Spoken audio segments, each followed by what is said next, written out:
madi amana mutase amana mutase so mana ndikubasa mana ndikubasa izvo so and yeah ndikona ndatoro inform ndikubasa izvo so ndezvakuita so guys ndadzoka nenyaya yandakukudza guys like just like a sad story nyana or something maiziya but ndangoti nyaya iyi handingarege kukudzai because inyaya inosirisa inyaya inorwadza inyaya inodzidzisa zvakare so ndakondikudzai ndingobuda 2 minutes kubasa ndikutaurire nyaya yemusikana akagadzirwa musikana akaroyewo so if it's the first time, please like, comment, share, subscribe my YouTube channel for more and more content. I'm saying. So guys, funny mskana ndakutaura mskana akaroyewa after arani murume munhu like mskana akadana murume munhu aibva arani murume akagadzirwa nemukadzi wake. I think mukadzi wake akasuspect murume wake anohura here kana kuti I don't know what happened. Then mukadzi wake aibva se aibva agadzira murume wake kuti akangorana nemunhu yaanoita se anozvimba dumbu. So munhu anozvimba dumbu chine mukadzi wake. Musikana akazvimba dumbu apa futi akuita zvimwe zvinhu futi zvinotyisa zvinoshamisa. Guess what guys, musikana haachadye mulife make, akunanzva chemba. Kunanzva chemba ndo chikafu chake. Anonanzva chemba, mvura yanomwa mulife make imvura yemuchemba chete inenge yawetirwa nekujotswa nevana ya odya nematishu. Saka chikafu chaari kudya matishu nemvura yemuchemba. Can you imagine guys, vanhu musadaro mana, dzikirai vanhu tsitsa mana. So if it's the first time, please like, comment, share, subscribe my channel. If it's the first time, comment, like, comment, share, subscribe my YouTube channel for more and more content. I'm saying. So I want to show you the video. Kuti chichi nyazo ina ndiyepe guys ndokuratidza nyaya ine evidence video. Musikana mudikidika akasvika akagadzirwa zvosirisa soseda man. So let's get in the video. Before I get in the video, please comment, share, subscribe. Sadakadze video subscribe man. Subscribe. Okay, let's get into it.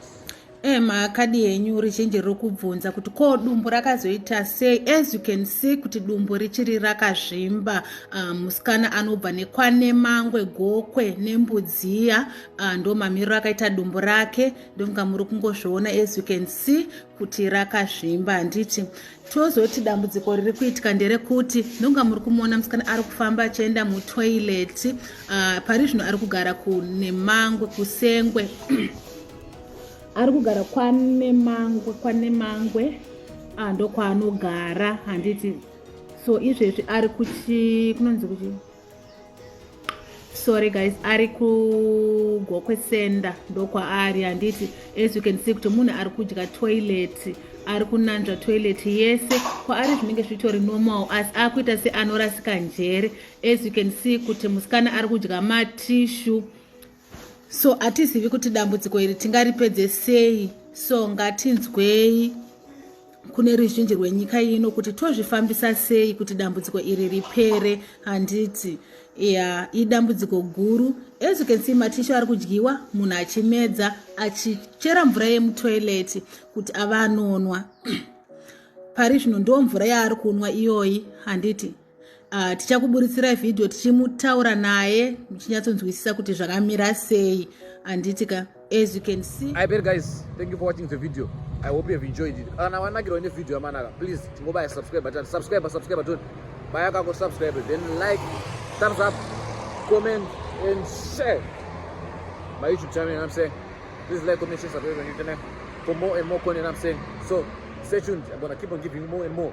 And go and watch my vlogs on the previous content I'm going to do. Besides blogging, do it after vlogging, but often going to. So please go and check it out. I'm enjoy. And I'm saying, and there's more to come, more and more. Do what you do best. I'm gonna keep on doing best. My name is Dango.